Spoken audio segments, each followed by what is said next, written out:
everyone. Today we are going to be starting our unit on the author, and we are going to be starting today with author's purpose. So we have three goals that we are going to be focusing on today. Our first goal, we will be able to understand why an author writes. Our second goal is to be able to decide what an author's purpose for writing is. And our third goal is to be able to write with purpose. So we want to be able to try to accomplish all of these things today. So we're going to start by first talking about what that word purpose means. So when we have purpose behind something, I like to think that it is the reason why we do things. Now we can have lots of purposes and we can talk about them in many different ways. So we might be able to say something like, the reason why I do laundry is to make sure that I have clean clothes to wear. The reason that I go to work is to make sure that I have something to occupy my time and to make money. The reason that I read is because I enjoy it. So there are lots of different motivators that make us do something, but the reasons behind them, the reasons behind why we do something, we talk about them as our purpose. So when we talk about an author's purpose, we're talking about the reason why an author is writing. What is that author trying to get us to understand? What are they trying to get us to work out? So in the past, we've talked about transition words, and we have said that the goal of a transition word is to better help us understand the structure of a text. It helps us to understand whether or not we're looking at something that is compare or contrast. Is it cause and effect? Is it sequence? We're using our transition words as a way to better help us understand the text. Understanding author's purpose is another way that we can be doing that. We can help ourselves understand what an author's purpose is by breaking down a text and kind of seeing why are they writing to help, and that will help us to understand the reading just a little bit more. So before we actually start talking about the different types of author's purposes, I want you to take a minute and I want you to think about some of the things that you like to watch on TV or some of the books that you like to read. I want you to pause the video and make a list of some of those things that you like to do, because we're going to kind of talk through the different types of shows that are on TV and the different types of books that we could be reading. And we're going to talk about them as a way to understand author's purpose. So some of the TV shows or channels that I like to watch on TV, I really like to watch things on PBS. I like to watch documentaries. I like to watch shows about history. So those are things that would appear on PBS. I like to watch the Food Network. You guys know that I love food and that a lot of my examples have food inside of them. So the Food Network, I like to watch that partially because I enjoy it and partially because I like to learn new things. So I enjoy the Food Network. I also enjoy the History Channel. And I actually also like Cartoon Network because I am a big kid at heart and I really enjoy watching some of the cartoons that they have. The same thing with the Disney Channel. I really like some of the movies that they show. So these are kind of the channels that I normally watch. And I also read a lot. I read a lot of science fiction. And I read a lot of biographies. And I read a lot of just nonfiction.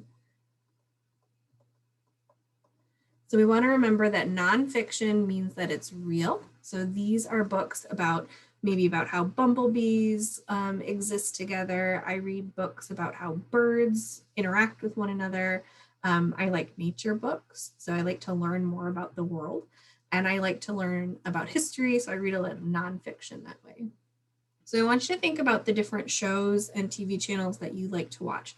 Is there something on your list that didn't appear on mine? And if so, I want you to think about what that thing is. Make sure you write it down so that we can come back to it together.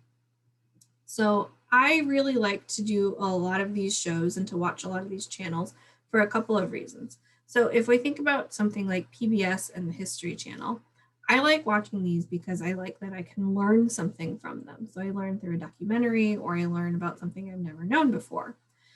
The Food Network, I like to watch it because I enjoy what happens on the Food Network, and I also get to learn a little bit. So it's doing a little bit of both. Cartoon Network and the Disney Channel, I just watch them because I enjoy them. So those are the things that I watch when I just need to have something on in the background and something that I find enjoyable. For my reading, I read science fiction because it's fun and I like the topic. I read biographies because I like to learn things, and I read nonfiction things also because I like to learn from them. So if you notice, the things that I like to watch on TV kind of focus on two areas. They are things that you can learn as you watch them or read them, and things that I enjoy. So these are two big categories of things that we like to watch. But I've forgotten one of the things that appears on almost every single TV channel that you watch or on almost every single show that you watch. And those are the commercials. We know that they appear all over the place. Sometimes we find a good commercial and we kind of like it. And sometimes we find commercials that are really annoying for us. But no matter what, we end up watching these commercials. So if you're like me, I have a tendency to leave the room when a commercial is on, or I start doing something else because I'm not that interested in it. It's not the show I came there to watch, but it is an important part of the things that we watch on TV. So I want you to keep that one in your mind as we go a little bit further here. So on your list, as you are coming up with the extra shows, channels, or books that you read, think about why you watch them. What actually makes you want to be watching those channels or reading those books? Why do they appeal to you? All right, so we are going to start talking about the different types of author's purpose. So when we talk about the different types of author's purpose, I like to remember this phrase of pie, P-I-E, like the pie that you eat. Pie helps me to remember the three types of author's purposes. So the P in pie stands for persuade. Now, when we talk about persuading or persuasion, the goal is to convince someone that your opinion is important, that your ideas are correct, or to try to get you to do something. So persuading is all about convincing. So there are a couple of ways that we talk about it. When we talk about an author's purpose of persuasion or persuading, these pieces are written to get you to do something, to get you to believe something, to get you to buy something. And most importantly are these last two, to make you agree with what the author believes or to change your opinion about something. So of all of our purposes for persuade here, these last two are the most important ones because they're the ones that we see most often.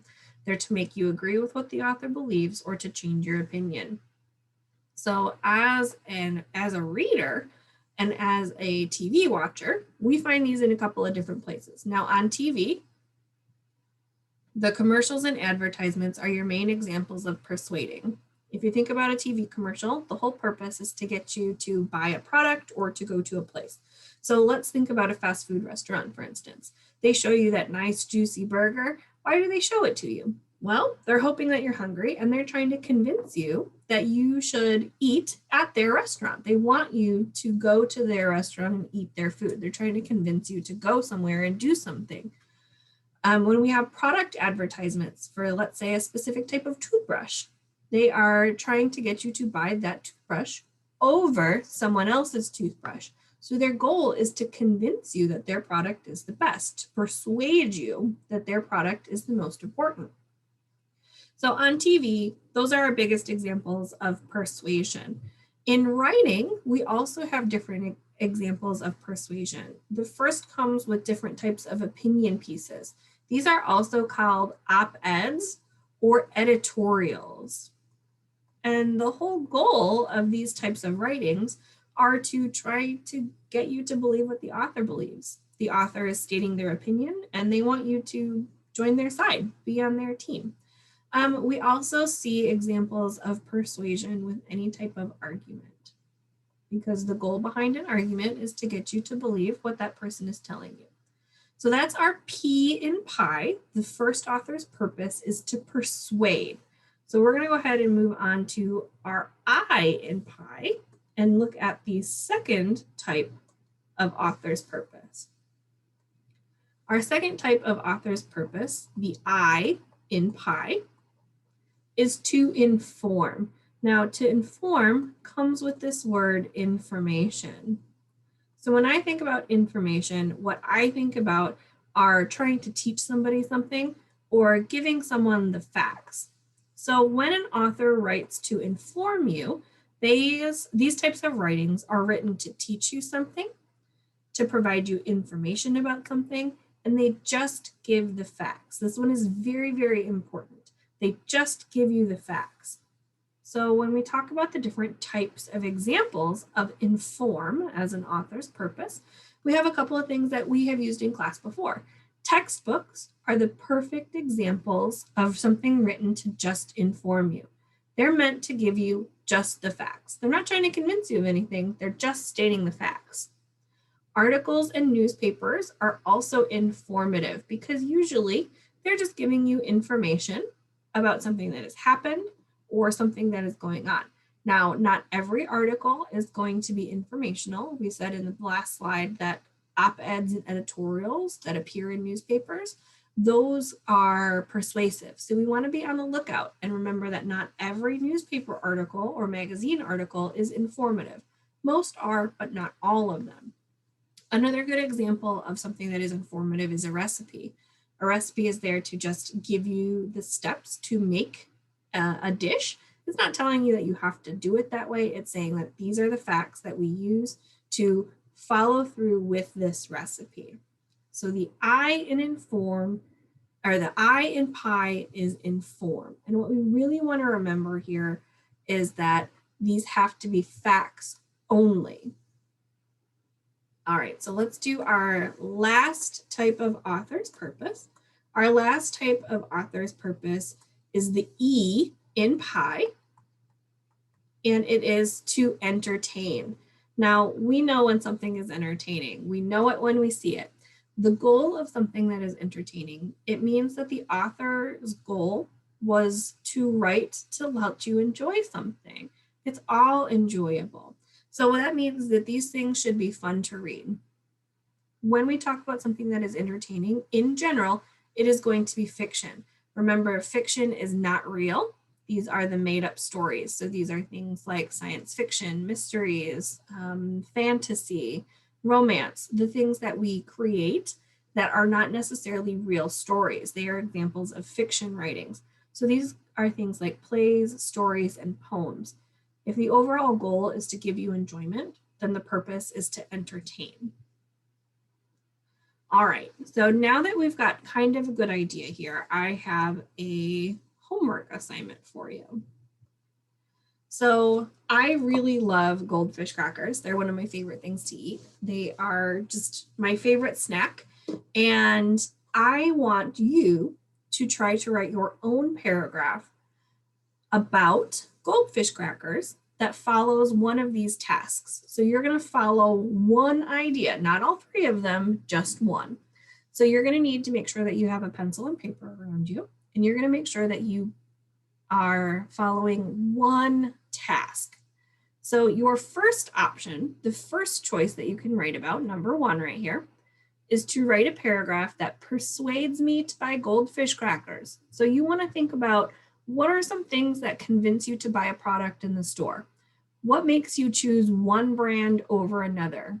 Is it value? Is it size? Is it taste? What about a product makes you buy it over something else?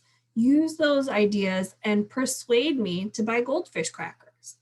Your second option, option number two, is to write a paragraph about goldfish crackers that is informative, meaning that you are just providing me information. Think about things like facts about goldfish. How many calories do they have? What vitamins and minerals are inside of them? What do they taste like? What do they look like? You don't have to use exact facts here. You can make them up. I'm not looking for specific information. That's okay. And then for number three is to write a paragraph about goldfish crackers that is entertaining. Have some fun with it. As you are building this paragraph, think about it like a story. What kind of story could you tell about these goldfish crackers? So what I want you to do is choose one of the following tasks here. And I would like for you to write just a small paragraph, a couple of sentences that explains to me one of these ideas. You don't have to do all three, just one.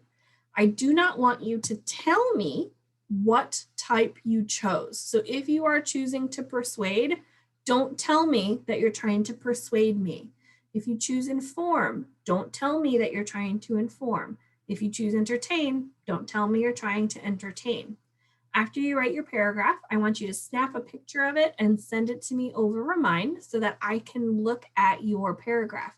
And my job will be to try to guess what type of purpose you are writing with.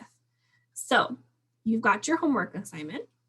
And I want to talk about just one extra thing here really quickly before we go. So I want to talk really quickly about persuade and inform.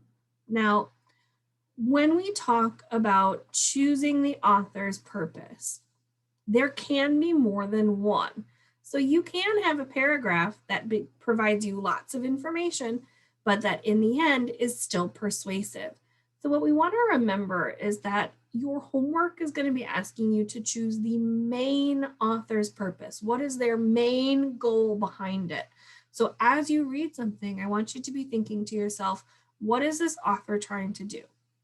Are they just giving me the facts, or are they using their facts to persuade me? If they use facts to persuade,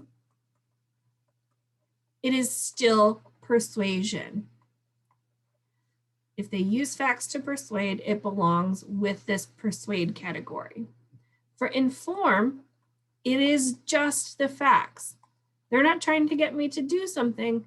They are just providing me with the facts. So I really want you to keep in mind that you can have more than one author's purpose, but that you need to be selective and you need to choose the best option out there. All right, everyone. So your homework is up on the Google Classroom. Make sure you check it out. If you have any questions, make sure you send me a message, Remind, text message, phone call, email, however you want to get in touch with me. And I will talk to you all soon. Good luck. Bye, everybody.